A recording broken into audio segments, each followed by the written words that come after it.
When you think of Atlantic City, normally gambling, casinos, beaches, and luxury hotels come to mind. If you're a rail fan, you'd probably think of the NJ Transit Atlantic City line. But little did you know, over a century ago, one of the worst accidents happened near the old Atlantic City train terminal. This is the story of the Atlantic City train wreck.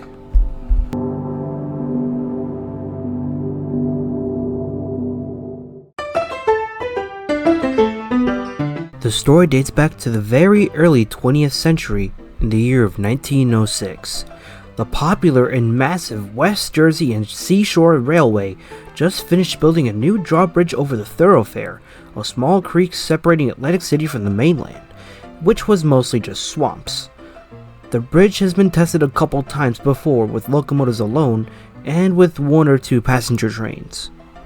It's around 1 o'clock p.m. on Sunday, October 28th, and the first train of the day just left Camden, New Jersey, bound for Atlantic City. It was a 3-car electric train powered by a third rail. Things went smoothly until around 2 p.m., when it was coming close to the new drawbridge. Little did any of the passengers know, this will likely be the last train they'll ever ride. At 2:20 p.m., disaster struck.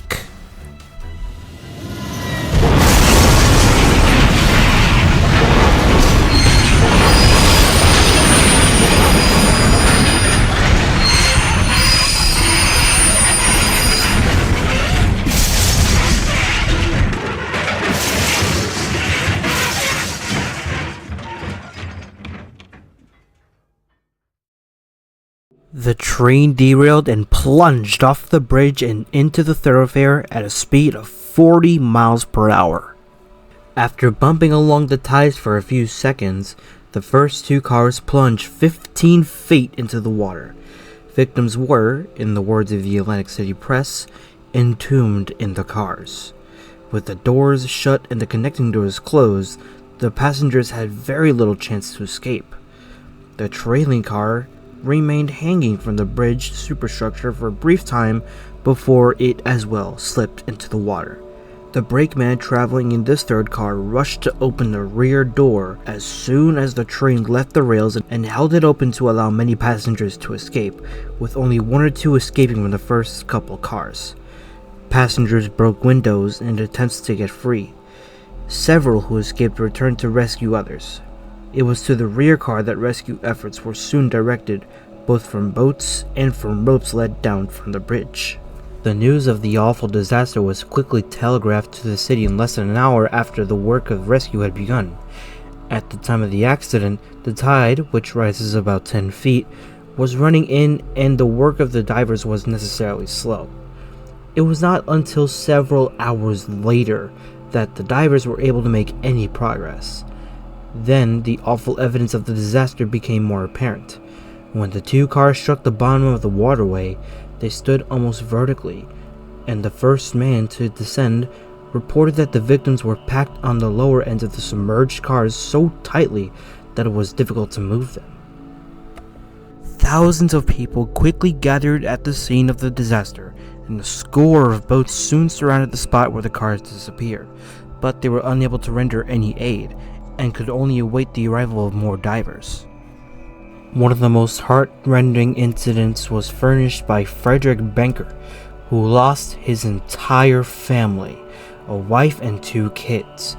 Banker was not informed of the accident until too late to catch a train, and he hurried here in an automobile. When he saw the bodies of his wife and his 2 little boys lying side by side on the cold floor, Bankert collapsed and had to be carried from the building. Bankert had intended to come to Atlantic City with his family yesterday, but was unable to get away. Of the 87 passengers aboard the train, only 34 managed to make it out alive, while the remaining 53 drowned, including motorman Walter Scott, with this being his first and only time running this line to Atlantic City. So, what caused this derailment? Because by the looks of things, it seemingly came out of nowhere, right? That's not necessarily the case. This wreck occurred on the West Jersey and Seashore Division of the Pennsylvania Railroad. At around 2 p.m., the bridge tender, Daniel Stewart, controlling the swing bridge across the thoroughfare, opened a span for a small boat to pass. To do this, the span had to be raised slightly to disengage the rails. The signals were interlocked with the bridge so that a clear signal would not be given unless the bridge was returned for rail operation. The WJ&S had just been electrified, and the bridge had been tested before the electric services commenced. Stewart returned the span to rail operation, and the westbound 2 o'clock p.m. train from Atlantic City to Camden crossed without an issue. What was not noticed is that the bridge had not returned to its correct level, leaving the rail on the span higher than that on the land.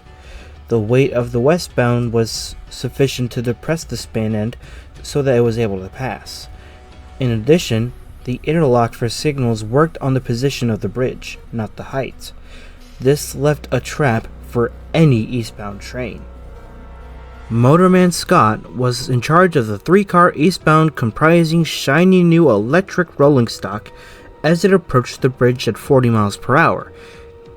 It struck the raised rail after bumping along the ties, plunged it off the bridge into the thoroughfare. The accident resulted in what is regarded as the world's first press release, when public relations expert Ivy Lee, working with the Pennsylvania Railroad, convinced the company to present a statement to journalists at the scene of the accident. The New York Times printed the release word for word on October 30th, 1906. The company said it hadn't pinpointed the cause of the crash, but doubted there was any defect in either the drawbridge or its mechanism.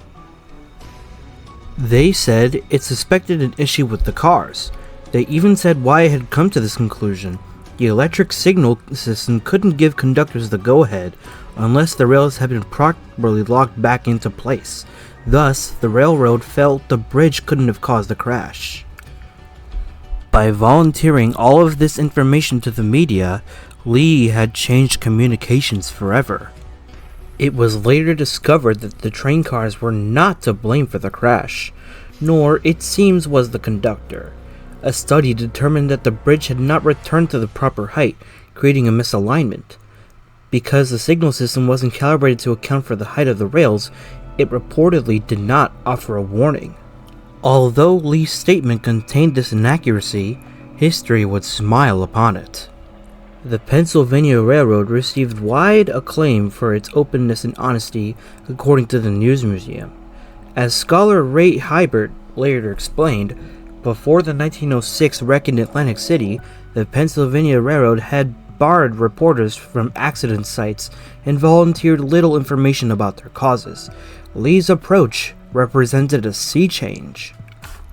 Ever since the tragic accident, 49 of the 53 bodies have been identified. 2 remain unclaimed in the temporary morgues, and 2 people are known to have been drowned, but their bodies have not as yet been recovered. Today, 118 years after the accident, train service in and out of Atlantic City still exists, along with express bus service throughout the state. With the Pennsylvania Reading Seashore lines between 1933 and 1976, Amtrak between 1989 and 1995, and NJ Transit from 1989 onwards.